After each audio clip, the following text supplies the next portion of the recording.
Live from Houston, Texas, and around the world.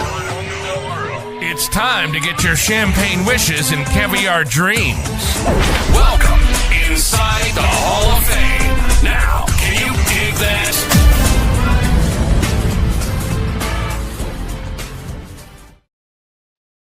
Boom! Welcome inside the Hall of Fame. I'm Booker T, 6-time world champ, 2-time Hall of Famer. Got my man Brad Gilmore here with me, as always. Man, I want to thank everybody for stepping inside the hall, man. Get your champagne wishes, caviar dream. Brad, how you feel, dog? I'm doing good, BT. I'm doing good. I'm always excited to talk about everything in the world of wrestling. I know we're going to have a great show today. I know we're coming off a great weekend for Reality of Wrestling. Yeah, man. Home Run Dugout went down this weekend, and man, another encounter with that man, no bread, no water, just meat. Zelafar too. We beat that boy down. We beat him down. But no, it was a hell of a show. Maxo Cream. I want to give props to Maxo Cream for coming out and really showing up and showing out and giving the people of H-Town a hell of a show, along with Reality of Wrestling. First time we've done something like that, but definitely won't be our last time. We plan on trying to do something like that at least once, maybe twice a year with the dugout. So, man, big ups to everybody who came out and represented. Yeah, man. So we march forward to Glory 7, I believe, is coming up next this weekend. Is it this weekend? I think it's this weekend. Yeah, it's this weekend. Yeah, actually, I got Halloween Havoc this weekend at the same time. Right now, I'm getting ready for NXT as we speak. I'm getting ready for NXT, but no, man, it's been a busy week. But it ain't gonna stop. Yeah, I'm sure you heard about Seth Rollins. Seth Rollins is down with a shoulder injury and now has been stripped of the World's Heavyweight Championship. Yeah, that sucks. Because he's coming off that great swerve at SummerSlam where we all thought he was injured, and then he cashes in, only for him to win the Crown Jewel Championship and then have to relinquish the World Heavyweight title. Yeah, man. Not just that, man. Over the last, couple of years, Seth has just been putting in work, and then finally get it, and then boom, got to give it up. Man, it's got to be so freaking hard, man, to be in that position right there. But I'm sure he'll come back strong. Seth Rollins has always been one of those major players for WWE, and yeah, man, get well soon, dog. Now, right as it sits right now, it's Saturday night's main event. It's either going to be CM Punk or Jey Uso who becomes the new World Heavyweight Champion. Both men have held that same championship this year. Braun Breaker and Bronson Reed having to look on the outside and not be able to enter the Battle Royal on Monday Night Raw. Do you feel like we get a definitive world champion at Saturday night's main event, or would you just do the crazy thing? Here's the thing. Would you just do this? If it were you, would you strap the Rocket to Braun Breaker and find a way to make him the world champion? Just put the title on him, send him straight to infinity. I'm talking about past Pluto. I look here. I don't know. I mean, I really can't answer that question. Is Braun Breaker primed? Yes, I think Braun Breaker's primed. Is Braun Breaker one of those guys you could take a shot at? You know what I mean? And see if, like you say, he can get the rocket strap to him and go straight to him. Yeah, he is that guy, man. But I'm not making the decisions, man. There's a lot of guys, vying for that position. Of course, CM Punk, he came back to WWE to finish unfinished business. And I think that business has something to do with that championship. I could be wrong. I could be wrong. But nah, man, I'm going to just sit back and like a fan and watch this thing play out. So with Halloween Havoc coming up, for NXT, you obviously have been a part of so many of that original event back in WCW. What comes to mind when you hear those two words together, Halloween Havoc? Man, I don't know, man. I'm so disconnected from my career, and me actually being out there doing it. So it's really hard for me to answer that question from a perspective to where, man, I remember this or I remember that. You know what I mean? But I just know Halloween Havoc was one of those historical events, memorable events for WCW. And now, it's still around me after so many years. I think that's what I think about more than anything. How many times I've heard the word Halloween Havoc over my past 30 plus years, man. But nah, man, it's cool to see the young guys have that tradition now in NXT, and that's going to be something that they're going to remember, for the rest of their lives. So when I think of Booker T and Halloween Havoc, the first match that comes to mind, really the main match that comes to mind, and you probably will remember this, it was your brother and you, it's Harlem Heat, 96, WCW World Tag Team titles against the Outsiders, Scott Hall and Kevin Nash. And this is 96, so this is height of the Outsiders in the NWO era. Yeah. You have any memory of that match at all? And if you don't, what was it like working with Kevin Scott? No, I remember that match vividly, man. Like I said, matches that meant something to me. I remember them. I remember we lost the titles and we never got a shot after that. You know what I mean? That's what I remember about Halloween Havoc. Losing and never getting a shot ever again. That's messed up, man. Well, at least against the Outsiders, we never got a shot. We actually won the tag team championship again later on. Nah, man. Working those guys, Kevin and Scott, was both cool, man. Both of those guys were workers. Both of them were pros. Even though we didn't get another title shot, I think those guys were fair as far as the match went. We didn't go out there and just do a job or anything like that. Nah, man. It was always Kevin's my boy too. Kevin's always been, one of my boys. That's my big homie. Scott Hall, God rest his soul, man. That was my dog. He really was a cool friend. And so no, man, I had good relationships with those guys. Yeah, I think Scott, sometimes his character work was obviously so great especially when he was Razor, and even as a Scott Hall in the NWO, his character work was great. But man, when you watch him even coming up in the territories, he was a big cat, but he was fast. He was like, boom, he's right there with you the whole time. And his power moves made sense. He's kind of, again, one of those prototypical, if you could dream him and put him in a machine, pro wrestlers. Well, I'm going to tell you, Scott Hall and Razor Ramon, those two totally different guys. Yeah. Because Scott Hall was truly big Scott Hall. That son of a gun was huge, man. He was so freaking huge when he was big Scott Hall. He had that Magnum PI thing going as well. But it wasn't a gimmick that was ever going to get over. And then he became Razor Ramon. He slimmed down. He was cut. His body looked great. Then he added the accent. The hair changed. Everything changed when he went to Razor Ramon. And I tell you, man, I think that was one of the greatest gimmicks WWE ever created. I really do. I think that was one of the greatest characters that WWE ever created. Well, you're right. His hair was perennially wet, always wet and very flowy. And the gold chains with the chest hair and the toothpick, and the music was great. It was I think you're right. It's one of the times in that new generation era. This is the era where you had, Mantar and the Bastion Booger what was my clown? Doink the Clown and the Goon and Knuckleball and the Repo Man. This was the era that we were in, right? A lot of creative misses. And that one was, you hit the nail on the head. Perfect. Couldn't do it any better. Right guy for it. But, I heard somebody say that Scott never fully shed the accent, that even when you would talk to him in the back, he'd kind of be like, Chico. No, I wouldn't necessarily say the Chico thing, but he definitely adopted the persona totally. I mean, all year round. I mean, hourly, he was that guy. I'm serious. No, he was that guy. I mean, and everything changed.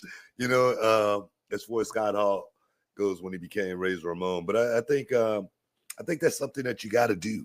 You got to really morph into that character in order to really become that character. And I don't think anybody could have played that character better than Scott Hall. I really don't. You know what I mean? White guy. Playing a Cuban. Where is Scott originally from? Isn't he from? Where is he from? He might be a Florida boy. I'm not sure. Yeah. He's born in Maryland. Okay. You got a Maryland boy playing a Miami Cuban. Yeah. Only in pro wrestling, right? Hey, man. Yeah. Look at Tony Montana.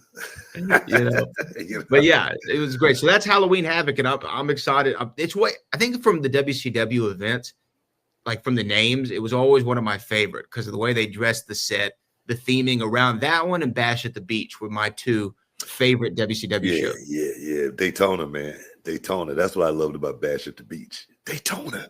Oh, yes, man. Bikinis. You know what I mean? It was wild, man. I used to love freaking Bike Week down in Daytona, man. That was one of WCW's biggest things was going to Florida, going to Daytona, Bike Week. And, man, it would just be so much freaking fun, man. Everybody just hanging out. I mean, it's just parties. It's just clubbing. You know, great times, man. Great times. How was Sturgis?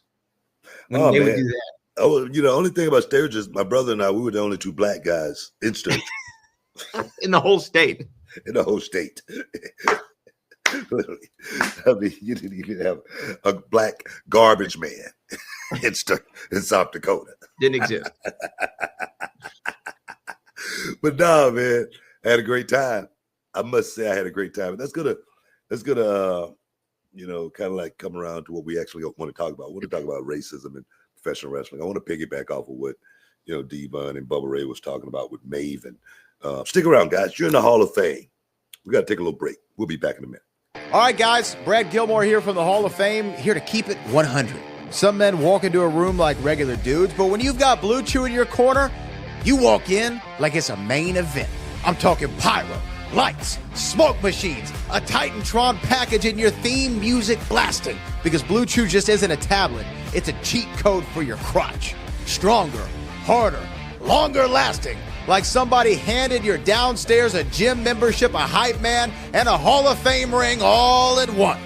And let me tell you something right now, man. This ain't just about sex. This is about legacy. This is about making sure your third legacy gets remembered. Blue Chew is the original brand offering chewable tablets for better sex. Shipped straight to your door, man, in a discreet package. You don't need to go to the doctor's office, man. You don't need to stand in line at a pharmacy. Just come ready to go. Look, last time I tried one of Blue Chew's tablets, my hog got so confident it demanded its own Instagram account. It told me missionary was off-brand and it was only doing extreme positions. I tried Blue Chew and suddenly my hog had a zip code, a driver's license, and voting rights. That's not just performance, that's a lifestyle. Dog, for me, it felt like my parents were cutting promos on me, saying, we can't hold this man anymore. Somebody call security. It was like my entire lower half turned into a tag team championship, man. And my brother, sometimes it's not even about the action. It's about walking into the room knowing you're holding a steel chair under the table, man, ready to go whenever the bell rings. Look, this just isn't a supplement. It's an erection resurrection. And the truth is, it's not about what happens in the bedroom. It's about knowing that you're that guy. You want to give her group chat something to talk about? You want to hear your name come up at brunch? Lay it down with Blue Chew's help. And believe me, they'll be talking about how it gets up. And that's real talk, guys. You only get one career, one championship run, and one chance to etch your name in the history books. Don't leave your legacy to chance. Step into the ring with Blue Chew and become a legend. And we've got a special deal for our listeners. As always, you get your first month of Blue Chew free. Just use promo code BOOKER at checkout and pay $5 for shipping. That's it. Join Blue Chew's mission to upgrade humanity one thrust at a time. Use promo code BOOKER, BOOKER, and head to BlueChew.com for details and safety information. Want to thank Blue Chew for sponsoring the podcast. Now, kid, you dig that, sucker? Boom. Welcome back inside the Hall of Fame. How you feel, Doc? I feel good. Yeah. You energized? That ad always gets me, man. It always gets me. Oh, man. Well, like I said, welcome back inside the Hall of Fame, guys. I want to talk about, I want to piggyback actually off of what Devon and Bubba Ray was talking about with Maven. and that's racism in professional wrestling. And there was a question I saw when actually in the comment section, and it was, Booker T, did you ever experience any of this, coming up? And I'm gonna tell you right, from the jump, yeah, my brother and I, we experienced racism. From the beginning of our careers, we experienced racism. I remember from the beginning of my career, I was GI Bro. And I remember promoter put me in a match with a guy, and I was pretty good. Even as a green kid, I thought I was pretty good anyway. Put me in a match against this guy at a National Guard armory, and he wanted me to go out and get beat in like 3 minutes. And I was GI Bro at the National Guard armory, and I was like, wait, that makes no sense. That's his greatest hero, yeah. Yeah. I was like, well, that makes no sense. You know what I mean? So I felt like it was, something more than the norm of, the way a wrestling show should go, being at a National Guard armory. It seemed like the army guy would get something in, and it wasn't an angle or anything like that. And I refused to do it. And I ended up quitting the company. The guy ended up trying to blackball me from wrestling. Actually, when my brother and I went to Global, my brother was getting a tryout at the Global Wrestling Federation. I wasn't even supposed to be there. I just tagged along with my brother. And Hot Stuff Eddie Gilbert, he asked, well, who's this guy? He goes, my brother goes, well, that's my brother, Booker T. And he go, oh, I heard about you. I heard a lot about you, actually. And he was talking about that incident, and he was telling me about my attitude and how I had a bad attitude. And I was like, wow, but I got a chance, and here nor there, we move on. I remember our debut in the Global Wrestling Federation. Talk about racism. Our debut in the Global Wrestling Federation. Now, it was about 75 people, maybe 100 people in the sportatorium building that holds, close to, 3,000 people. And literally, my brother and I, when we walked out, the crowd started calling us the N-word. They start calling us the N-word. It was loud. It was blatant. And literally, we're just 250 miles away from Houston, and we had really never got anything like that before. And I remember my brother-in-law, my sister's husband, was taping it on a camcorder, and it was just blatant. And they was telling us to get out of there. We was in Von Erich territory, all right, the home of the greatest wrestlers in the history, as far as people in Dallas would feel. Literal white meat baby face. And then I remember my brother-in-law was filming it, and there was all the slurs were coming, and I did the spin-a-rooney. And one of the guys go, oh my God. and the security made my brother-in-law cut the tape right at that point. And there again, like I said, it was 75 to 100 people in that building. My brother and I, we persisted. We forged ahead. Sometimes you got to go over, around, under. Sometimes you got to go straight through the fire. And that's what my brother and I, we chose to do. And man, next thing you know, it was maybe 200 people. Next thing you know, it's 500. Next thing you know, it's 800,000, 2,000 people, and everybody's screaming for the everyday experience. Now, like I say, those people were, let us know exactly how they felt about us when we first came in that arena. But when we left that arena 18 months later to go to WCW, I remember being in my Z28 out in the parking lot. And it was surrounded by all of the fans, man. And a lot of those fans were those same people that was calling us, that slur, that N-word. And they were crying that night, man. They were embracing us, and they surely didn't want to see, the Ebony Experience go, but they knew we had to move to bigger and better things, man. And it was amazing. It was amazing to see how people had changed over that, 18-month period. My brother and I was in, the Global Wrestling Federation. Did we experience racism from the wrestlers in the Global Wrestling Federation?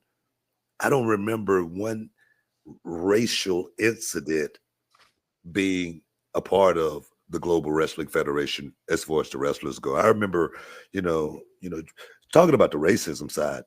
I remember, there's one guy, Maniac Mike Davis, white guy. Man, this dude, he pushed for me and my brother to get to the next level. He was like, man, you guys are going to make the WCW no matter what. I'm going to make sure you guys get your foot in the door. I remember, guys like, John Mantell, another white guy. Man, this dude pushed for us, man, to get to that next level. Black Bart, there again, another white guy. Man, this dude sitting, gave me and my brother so much knowledge. We just honored Black Bart at Reality of Wrestling just a couple of years ago. God bless his soul, because he was the guy that helped me so much. So, yeah, of course I experienced racism in this business. That's part of life.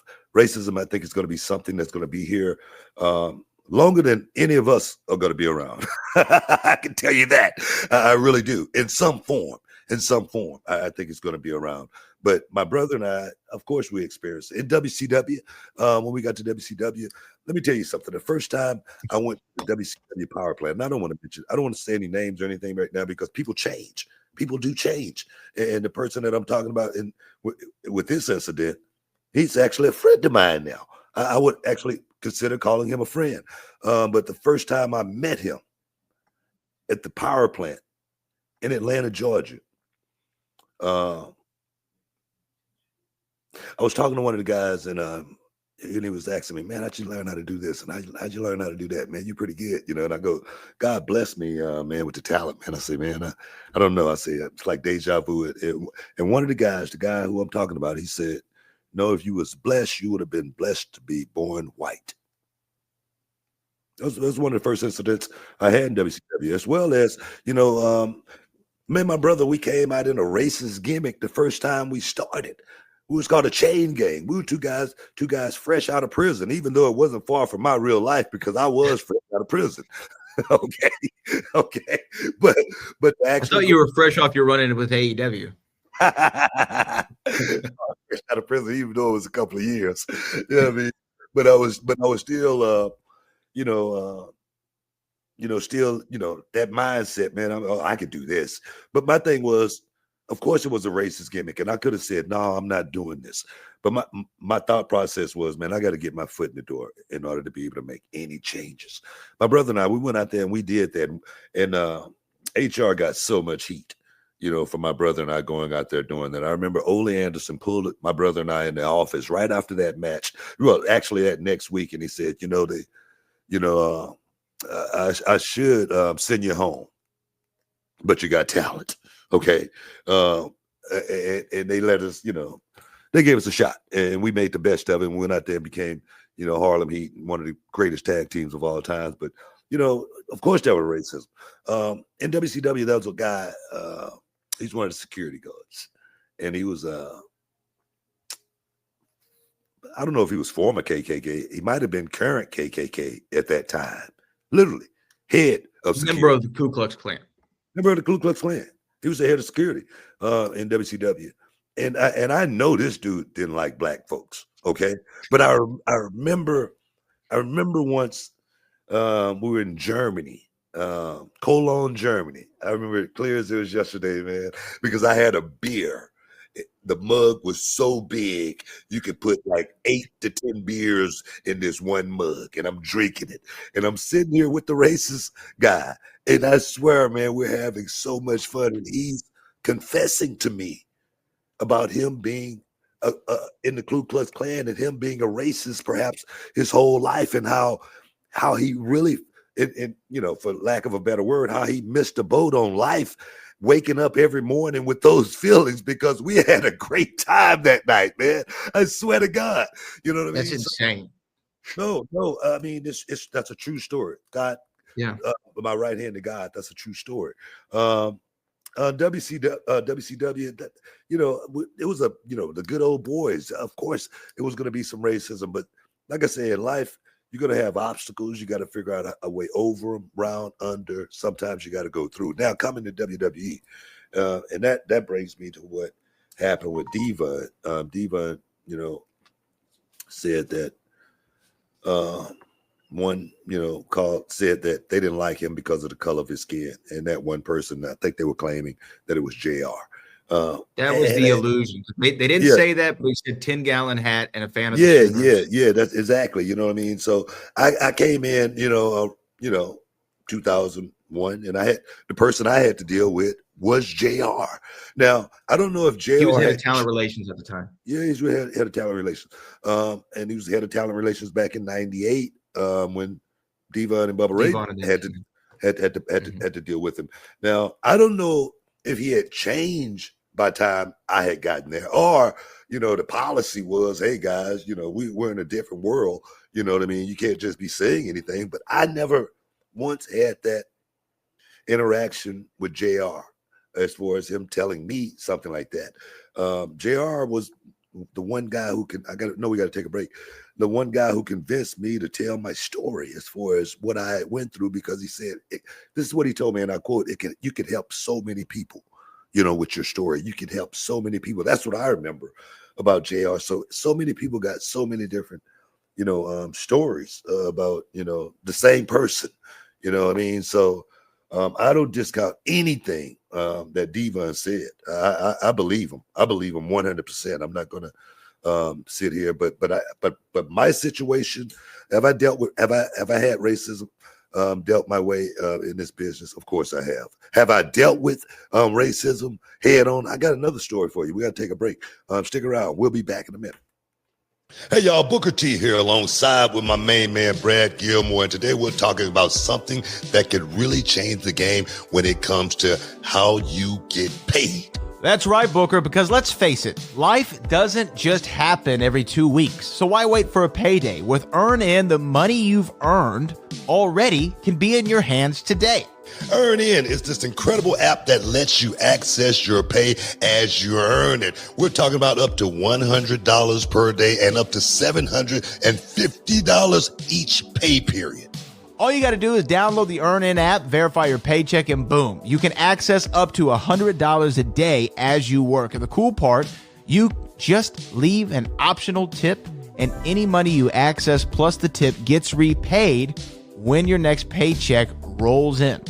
Brad, I'm always talking about staying ready so you don't have to get ready, right? Imagine having that extra cash for that surprise date night, or maybe when you have to take the furry little friend to the vet unexpectedly. Absolutely, Booker. Or even those times when you need to grab a last-minute gift, or maybe you're a little short on rent, or hey, even you might want to pick up some new gear for yourself or your kids or your lady.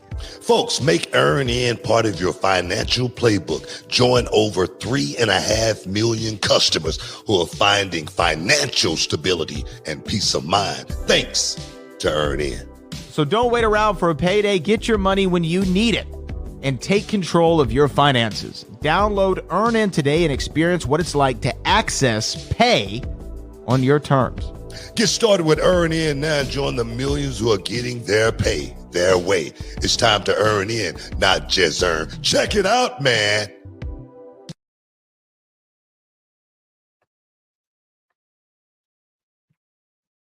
Can you hear me, Book? Okay, I think we got a frozen Booker T here for a second, but welcome back inside the Hall of Fame. Brad Gilmore alongside the legend Booker T, the one and only, talking about some serious topics here in the world of professional wrestling, including recent comments made by Devon Dudley and Bubba Ray on Maven's podcast. We're going to remove Book there for a second. He's going to rejoin here momentarily. Obviously, I have 1,000 questions that I want to ask Booker about everything that he just said, because one thing that, we as outsiders, we don't know truly whatever happens behind the scenes. We know what happens inside the squared circle. We know the outcomes of the matches. We can recall all the storylines, but we can't recall the stories that actually were told behind the scenes. And I know that Booker has been one of those guys who has found a way to command, not just earn, but command the respect of everybody in the locker room in his time in WCW, in his time in WWE, and his time in TNA. At Reality of Wrestling, obviously, we hold him to a very high standard and regard. So when you hear these stories that he had to endure, for me, outside perspective, an outsider looking in, this is the stories that you hear where somebody has to walk for others to run. And I think about instances that happened earlier this year with other talent and other companies, and them almost besmirching the name sometimes of the great legend Booker T. Huffman. And, racism for him, as you can tell from all the stories that he elocuted so expertly about his times coming up in the business, you can tell that he and guys like Devon, had to break down those walls. Ron Simmons. Can you imagine what Ron Simmons had to go through being in Georgia in the 80s and the early 90s as the world's heavyweight champion, first black world heavyweight champion in history of the company? You hear the sportatorium of, like Booker was saying, chanting, the worst word in the English language at him. And then he and his brother the Ebony Experience became one of the most over teams in that territory, in the sportatorium, the same place that booed him, were cheering him. And that's a testament to him being able to, move past all of that and face it head on and not shy away from it. Because there's one thing that anybody will tell you, and it kind of makes me laugh when people say, oh, Book, he's a company man, and we've talked about it on the show, and he gets those comments, and it makes me laugh because I go, if anybody knows Booker T. Huffman, ask all the boys in any company that he's ever worked in, ask anybody who's ever dealt with him anywhere, ask them, is he a quote unquote company man? They're going to be like, look, Book says what Book thinks 100% of the time. He always is going to stand on business. He's going to stand on what's right. He's going to stand on what's wrong. And I remember the J. Cole song that was called Let Nas Down. And J. Cole had a line in there where he said, sometimes you got to play the game to change the game. And I think Booker is a huge testament to that. Sometimes he's had to play that game of professional wrestling and the politics of it in order to change it. And I don't think that it's going out on a limb to saying, if it wasn't for Booker, do you have guys going on runs nowadays, like Big E or Kofi or Bobby Lashley or so many other talents, Shelton, Envy. Booker did so much as a black man on television, carried himself in the best of ways, always treated everyone with respect, dressed to the nines, presented well in all media. Like, he did every single thing that he possibly could in order to represent. And guys like him, guys like Devon, guys like Mark Henry, they deserve so much respect for what they were able to do and endure. And obviously the guys who came before them, the Bobo Brazils, the Big Cat Ernie Lads, the Junkyard Dogs. I mean, the list goes on of some of the Butch Reed, Hacksaw Butch Reed, of some of the black performers who had to endure the worst of it. Rocky Johnson, Tony Atlas, first, black tag team champions in wrestling history. There's so many of those guys who had to really endure. And I know that from my dealings with people are different, right? I don't come from the same background as Booker does or Devon does. So, if Devon says that he was told that and felt like that, and somebody told him that directly, I can't say that he's lying. Why would I do that? As far as Jim Ross goes, as Booker said, he was a huge champion for Booker T. And, everything I've ever heard about JR has been nothing but positive. And again, my interactions with Jim Ross, be it limited, have always been nothing but great and beautiful. So I think we're getting Booker back here in just a second. I think we got him back. What's up, BT? Boom. Computer froze, bro. It's all good. I was just talking, about what you were saying in the last segment, especially when it comes to Jim Ross. Obviously, you had a different experience than what Devon claims to have had. And we have no reason to rebut what Devon is saying. That's a pretty bold claim. I'm sure that happened to him, or maybe there was some crossed wires there where they didn't 100% understand each other. I don't know. Neither of us were in the room. But what I wanted to ask you more so is going back to the idea of dealing with it head on and also having to play the game to change the game. I think that so many people don't understand that, especially you and your brother coming into the Southern territory of WCW, Atlanta, good old boy system.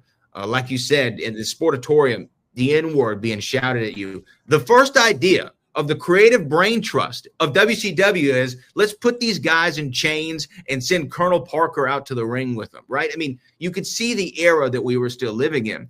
But you couldn't have just said, F y'all, F you, F this, F that, we're out of here.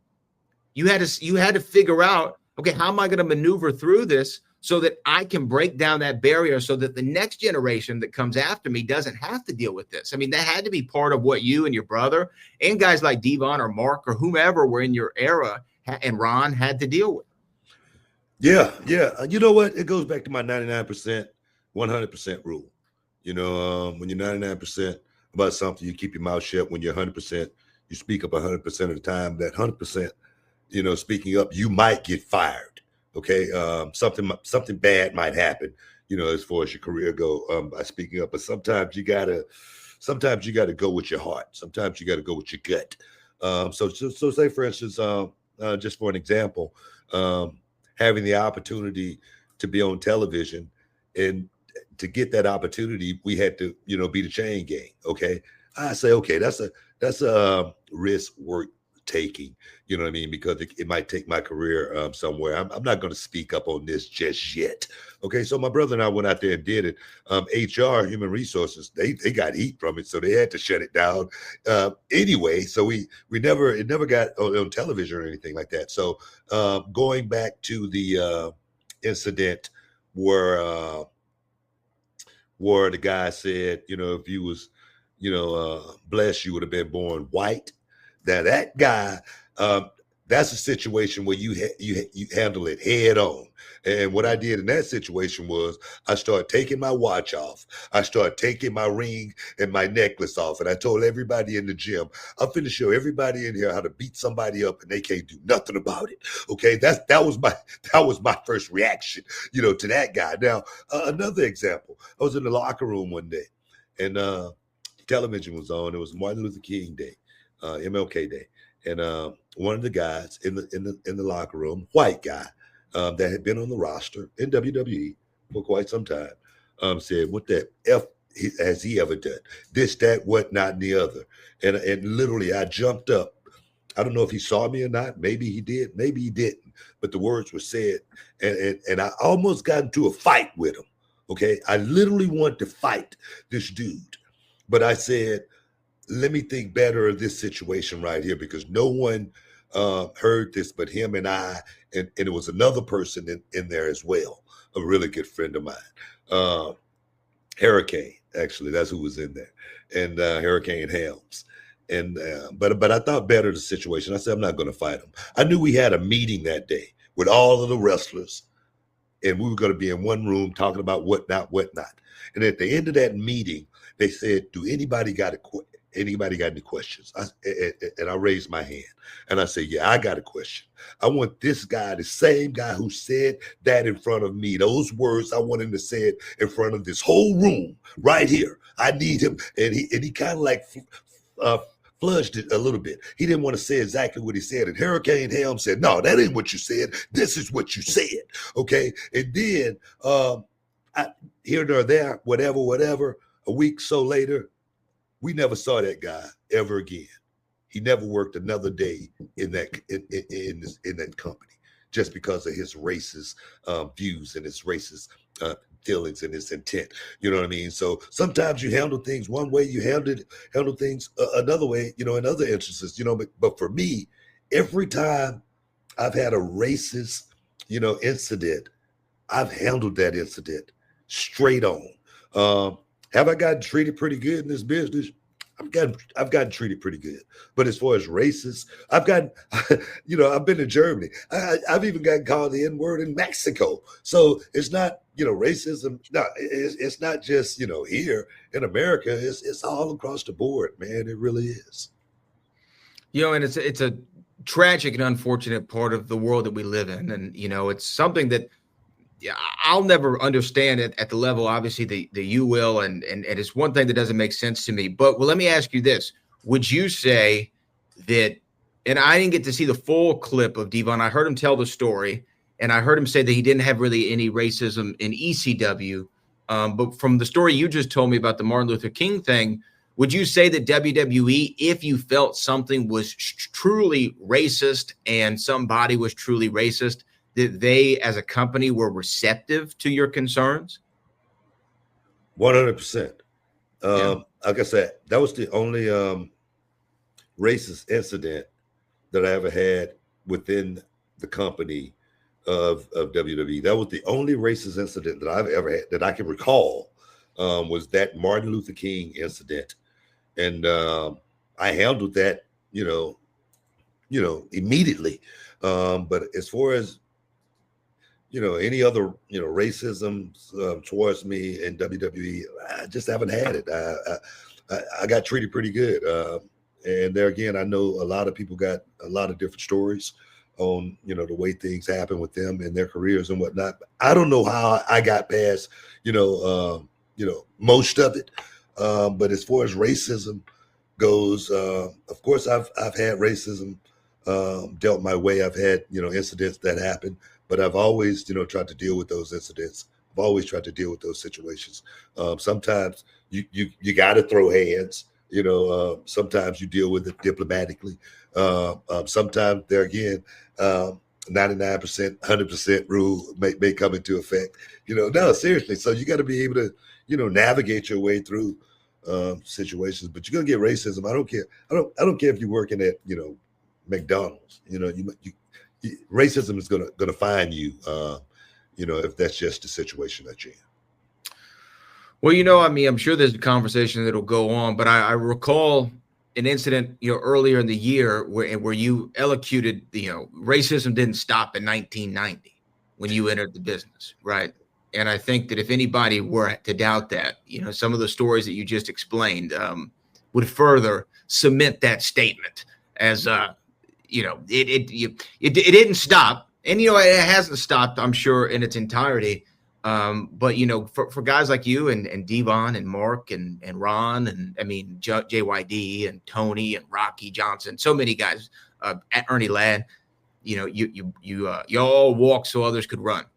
Yeah, you're damn right. We had to go through all of that just so. Because one thing you can be looked at, as angry black man.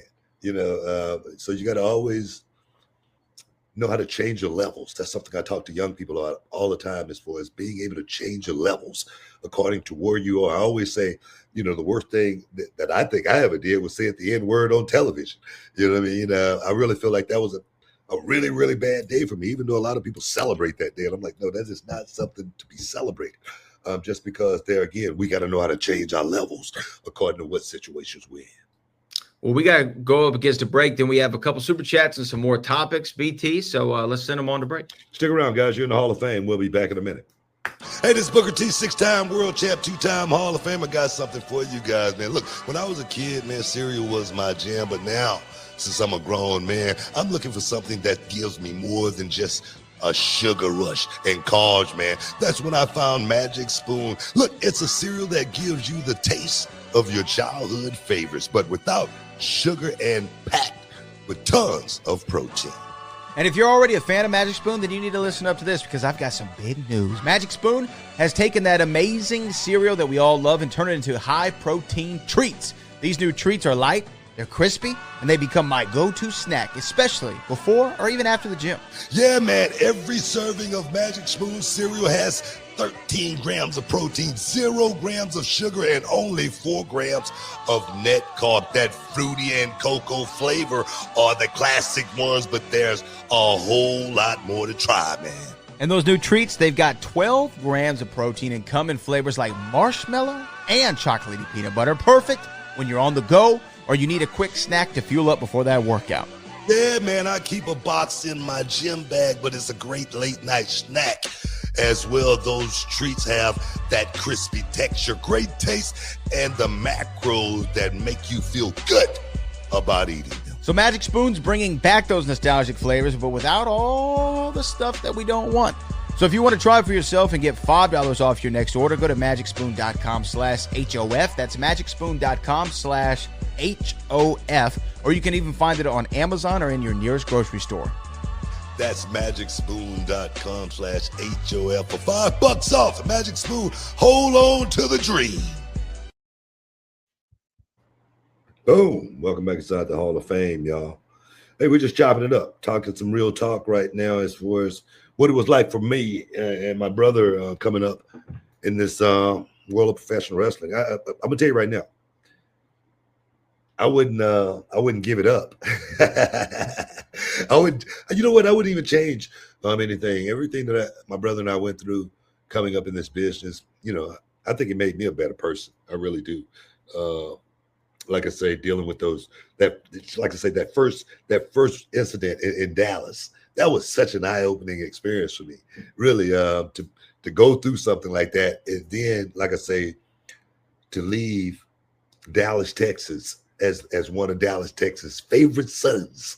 It was amazing. It really was amazing to see it happen in like real time. If you could have been there and seen it, it's like something that was really, really, truly amazing and truly eye-opening as far as a people. Because, man, I love the Sportatorium. That building was hot. You know what I mean? No air condition. You know what I mean? Sweat flying everywhere. People going crazy. And, man, it was a time in my life that definitely, I wasn't making like literally no money. I might work 3 times a night and I get paid, $100, $120. But I tell you, man, that's when it was really, really fun for me. Really, really I can't imagine working in Dallas in the summers in the Sportatorium with no AC, with a couple hundred people in there. Bro, Oh my God. couple of hundred.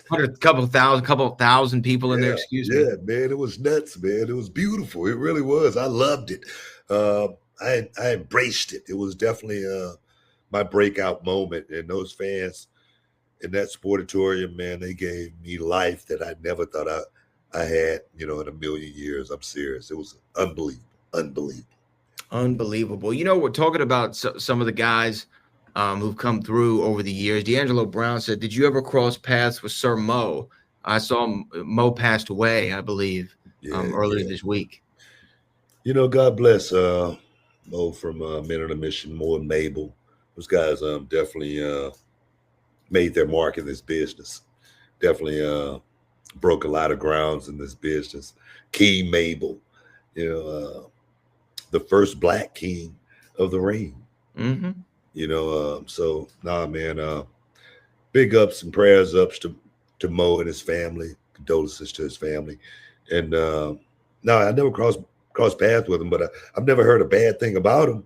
I never heard one bad word about him. And that right there, that tells me a whole lot about a person in this business, because when you've been a part of this business, and people have nothing but good things to say about you, yeah, that means everything. That says a whole lot.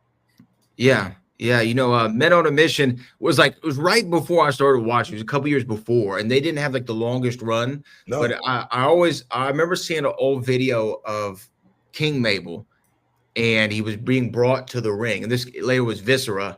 But he was being brought to the ring on, with the guys holding him up, and I just felt so bad for those poor sons of guns who drew the short stick on that. They had to have a crane to pick it up first, probably for them to get under it. Yeah. Can you imagine what they were thinking on the way to the ring? Stabilize. That's what they Don't drop it. God. And it was probably, I don't know, a 40-foot walk. And it was probably the worst 40 feet of their lives. Oh, my God, man. Oh, my God. It was probably the worst 40 feet of their lives. Yeah. But man. That man. was awesome, too, yeah. Yeah. So we got another super chat here. Let me get to it here. What's up, guys? Book. Were you at the SmackDown episode where Teddy Long had a wedding and Jagged Edge was there and Jeff Hardy was grooving with them? I remember this. Were you there at that time? I don't know. I don't remember that. You don't remember that? No. I mean, what year was it? It had to be like 06-ish. So you might have been gone by that time. I mean, 06, I was running the SmackDown Kingdom, so I don't know. Let's see. September 21st, 2007. Yeah, I was gone. You were gone. Yeah, I was gone by that time. Yeah. One of my favorite things recently. So I want to give a shout out to Braun Strowman. Braun Strowman's got a show coming out on the USA Network. It's like a food cooking show, and I got to talk to him for the CW, and I had to ask him about my favorite My favorite Braun Strowman moment. He didn't have the longest career in the WWE, but he was there definitely for several years. One of my favorite Braun Strowman moments is where he hit Brock a little too hard. Do you remember this? I remember that. Yeah. And so I was like, I got to ask Braun about when he got rocked, when he rocked Brock a little too hard. You mind if I share the clip with you? Yeah, go ahead. Okay, here we go. So this is Braun talking about getting his receipt. Person that's ever took an overhand right from Brock Lesnar and not went down from it. Hold on. He definitely wobbled me. Here we go. Let's see. My bad. I thought I had it queued up at the right moment. But for people who don't remember, they were in, I think, a triple threat match or something, and he hit Brock a little too He's not hard. the only person that's ever took an overhand right from Brock Lesnar and not went down. Can just get a couple wrestling Here we questions go. in there because I'm such a huge fan and I've seen your whole career. Obviously, when you won that world title in the COVID WrestleMania, it was such a awesome moment with you and Bill, and then I always wanted to ask you this moment. There's that legendary moment with you and Brock, where you kind of give Brock a little something, and Brock gives it back to you. What do you remember about getting that receipt from Brock Lesnar? I was like, why are you hitting me so hard? I didn't mean to hit you. I also like to think I'm one of the very, if not the only person that's ever took an overhand right from Brock Lesnar and not went down from it. He definitely wobbled me. He definitely wobbled me with it. It kind of made me angry because you see about 30 seconds later, I tried to rip his head off with a clothesline, and then we kind of had a little conversation like, all right, let's get back to working. Well, there you go. But, it's one of those times you relate to that, being in the ring and somebody lighting you up. Well, I'm a little different than Brock. You know what I mean? Brock, he's gonna... Because people don't know, he hit Brock. I mean, Brock hit Braun. Bam! Gave him a shot. No, I mean, Brock is the type to retaliate very, very quickly. And for me, being a worker, I've been in the ring with guys and I've gotten potatoed. And potato mean like hit like right in the eye or right in the jaw. And it hurt. It hurt when you go, ow. Normally, wrestlers, we don't say ow, unless it hurt. I mean, you can take a body slam off the top rope. You can take a tope, over the top to the floor, over the barrier. And you're not going to say ow. But when you say ow, it hurt. You know what I mean? It is real. For me, I've been in that situation, JBL, like I said, hit me right in the jaw and my knees left. And the whole match, he was saying, go ahead and hit me, putting his jaw and hit me, go ahead and hit me, and I wouldn't do it. I just wouldn't do it because, stuff like that happens. And I know it wasn't out of malice or anything like that. But Brock Lesnar, man, he's on 100 every moment. So a situation like that, definitely he's gonna fire back. So yeah, it definitely was a moment though. Yeah. I don't remember. The thing is, I don't remember the clothesline part, but I do. But I remember that when Brock, lit him up a little bit. I do remember Brock, bam, right hand, and you see Braun do one of these, holy moly, mother of God! I just got mollywop. I totally understand, him wanting to, make it not look so bad by him coming back and getting his lick back. But I don't remember the lick back. I mean, it also reminded me, and I know we're running out of time, but it also reminded me of the thing with you and Austin, where Austin said that you lit him up, and he said on this show, he's normally very patient when it comes to getting a receipt back. And he said, but something about when you hit him, it gave him like the fire of, the hate, Satan and Hades himself. And he said, I hit Booker as hard as I possibly could right back immediately. Snap decision. Still couldn't knock me out though. Didn't hurt me. Didn't even faze me. That's the thing. You know what I mean? I'm serious. You know what I'm saying? No, man. I get it. When you're in a heated situation like with Steve, I had a thing, man. A lot of guys could tell you when I worked them, the first shot, normally it was a live wire. It was a measuring shot. I don't know what it was, but that first shot normally could get you. And that's what happened with Steve. It was the first shot. It wasn't, later on, in the match, in the deep, it was early. It was the first shot, bang. And man. But you know what? You got to be able to, take it just as well as you dish it out. And I was always like that, man. I didn't care, man. I had been in fights before. All right. A lot of these guys in this wrestling business, a lot of these guys may never have been in a real fight before. I've been in a plethora of fights, and getting hit in the mouth, that was normal. Getting hit in the eye, that was normal. It doesn't hurt until tomorrow. So no, I'm serious. So the fight game, man, for me, it's always been exciting, so bring it, man, bring it. I think that's why I've lasted so long in this business, because it's always been, fun. That's why I implore these young guys now to go out there and bring the noise, and hit somebody in the mouth and make it feel, not just make it feel a certain way to the fans. Oh yeah, you got to love. And the thing is, what we used to say about, those shots is good for the business. It's good for the business. You know what I mean? So I get it. I'm still from that school. Good business, brother. You know what I mean? Good business. Yeah. I definitely. Well, you know what, too? Like you said, if you, sometimes, especially in today's wrestling, if you can safely get a live wire, to use your words, it makes everybody in the audience go, "Oh wait, that was for real. He just hit the hell out of him for real." And then the whole psychology of them watching the match is going to change from that point, because they're going to go, everything must be real, and these two guys really don't like each other. We need a whole lot more of that. Yeah, we need a whole lot more of that. We really do. Yeah, for sure. Well, book, that's all we got for him this week. All right, man. NXT. Make sure you guys check us out tonight. As always, guys, the show is all about the people. Appreciate you guys for stepping in. Hall of Fame, getting your champagne wishes, caviar dreams only weekly. Bradley, all the heavy lifting on a regular. We couldn't do the show without you. You know that. Until next time, guys. Peace. We love you. Booyah! We out.